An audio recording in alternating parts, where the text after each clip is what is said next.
There's an old saying I used to hear from time to time when I worked in laying pipelines across the country in my early 20s and back when I had functioning knees and a healthy back about work ethic. And I remember it specifically because I'm honored to have kind of had it said about myself from some old timers who had been around and really knew what it was like to work, and put their heart and soul into everything they did and really had the highest level of work ethic themselves. And it was something along the lines of, he doesn't just wait for the work to come to him, he goes and finds it. Now, I bring that up at the beginning of this video because I think, well, you can kind of apply that quote to football players as well. In any given play, when you're watching film or just generally when you're watching a game, I think it can be said that you can tell when players are just kind of filling their roles, filling their responsibility on any given play, doing what they have to do to get through the play, and kind of avoid, the typical ass chewing that you'll get from the head coach later in the week when it comes time to watch film of the game and kind of review your performance. And then there's guys who it seems like each and every play are doing every little thing they can do to make an impact on the game. I think Michigan football has one of those guys. In fact, I think they have a few of those guys on this roster, which is why I think this team can overperform expectations this season.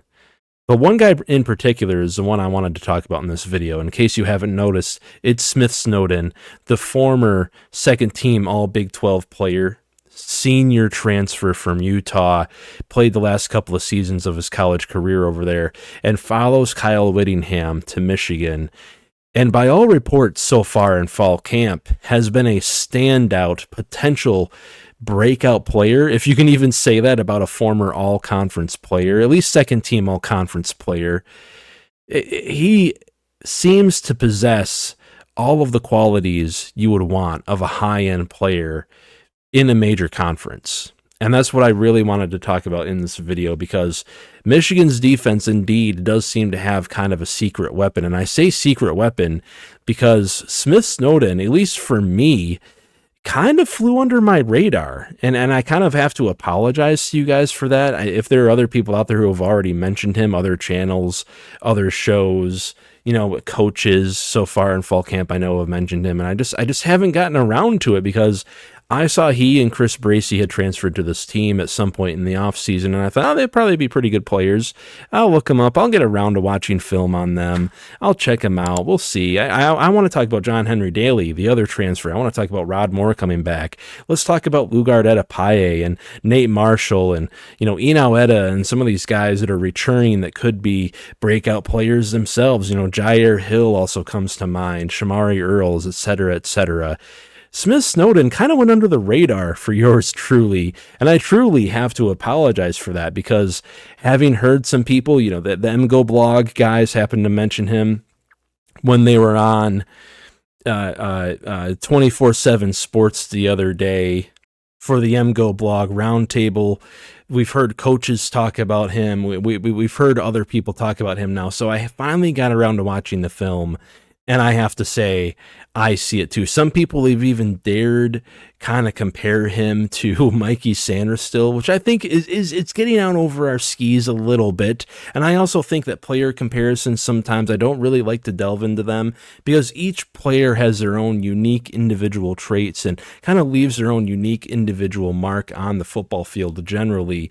But I really wanted to get into why I think Snowden, who figures to be, at least as of right now, it looks like will be this team's starting nickel corner, why he'll be a breakout player for Michigan and a breakout player, therefore, in the Big Ten at large this season and could play himself into kind of an all-conference role.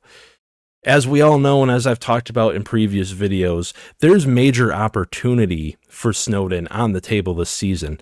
We all know about the lacking linebacker depth and the lacking linebacker experience, which makes me think, and Jay Hill even confirmed this the other day in some interviews, that the team's going to play largely in a lot of nickel And this season, that makes sense, right? You have to play Oregon's offense. You have to play Oklahoma's offense. You have to play Ohio State's offense. You have to defend a lot of offenses that are going to want to play with, 4 wide receivers on the field, 3-4 wide receivers on the field, playing a lot of 11 personnel and kind of stretch you out anyway. And you're going to want to play a nickel for that. But you're also going to want to play a lot of nickel because I think that's the best way you get your 11 best players on the field. And I have to say, if it comes down to having a nickel corner in Smith Snowden on the field or having an extra linebacker on the field, I'm taking Smith Snowden because, again, the linebacker depth doesn't appear to be all that great.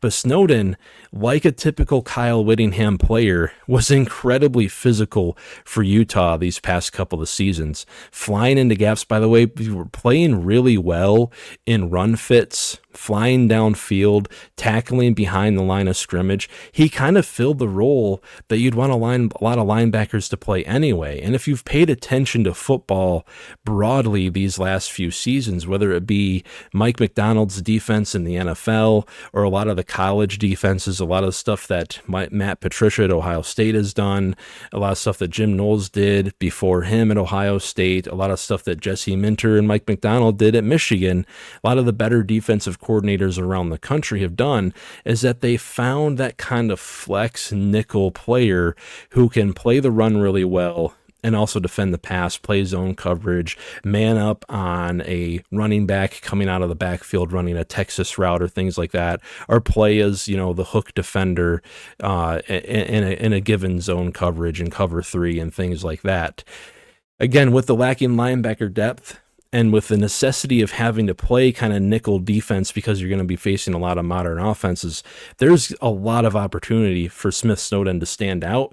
And there's a lot of traits that he has, as I've already listed, and as we'll get into further here, that tell me he will be a really great player for Michigan this season. By the way, he is incredibly fast by all reports, reportedly clocked in with a top speed either in camp at a certain practice with a tracker on him or on a treadmill. I'm not entirely sure, but it seems like he ran at a top speed at one point of 22.9 miles an hour. He's, by the way, a former track and field athlete who also, by the way, was a two-way player for Utah, returning some kicks and also playing on offense. There's some highlights of him out there running some end arounds and being the receiver involved coming out of the backfield on like some orbit motions and stuff on some read plays. By the way, when he was a track and field star, he ran a 10.54 second 100-meter dash. And also got a fun fact for you here. That speed that he ran at, 22.9 miles an hour, would be enough to hypothetically qualify for a trip to the Olympics in the 100-meter dash. So that's the kind of speed we're dealing with here. And speed kills in college football, especially at the nickel position, because, well, you can cover a lot of field and you can fly downhill and make tackles in the backfield. Again, reports from fall camp indicate he is one of the team's best in man coverage, especially in man coverage. And I have to say the tape backs this up. He is sticky. When he's on a receiver, he follows them wherever they're going on the football field. It doesn't seem like any particular break or any particular route is able to shake him. We've seen guys like Zeke Berry and Jair Hill struggle with like double moves and little out routes and things like that in previous years. When I watched the tape on him, that did not seem to be a problem for Smith Snowden. By the way, he's smart. A lot of people credit him. Rod Moore has mentioned him. People in interviews involved in the program so far in fall camp have talked about all the film that he watches. He's great in zone, consistently making plays on the ball, rarely out leveraged, by the way, by opposing wide receivers, always in the right position. And dare I say it, has a very Mikey Sainristil-esque feel for the game, that ability to kind of see things before they're there, make jumps and cuts on the ball, make cuts on a wide receiver before the quarterback even knows that he has an idea of what's going on. And then on top of that, on top of all those abilities I just listed, the speed, the smarts, the instincts, he's physical. That really stood out. The physicality is that of a linebacker at nickel corner. And I don't want to overhype him too much in this video, but I don't know if you can. He's been really great in fall camp, and he was a great player for Utah as well. And when you put him in the same backfield as guys like Rod Moore, Jair Hill, Zeke Berry, Chris Bracey, etc., I really do think Michigan could have one of, if not the best defensive backfield in the entire Big Ten.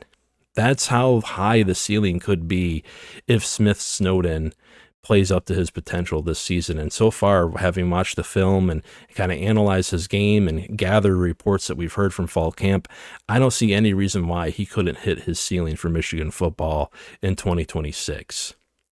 That's going to do it for this video, guys. I really appreciate you all watching, following along, subscribing, all that good stuff. Subscribe if you haven't. Like the video if you have already. Help get it up into that almighty algorithm. Help get eyes on this channel and help this channel continue to grow. And if I can plug one more thing at the end, join our Discord. It's an ever-growing community. We're getting a few more members in there every day. So the Discord link will be in the comments, pinned in the comments, real easy to click on and join over there. And until next time, as always, be kind to other people out there.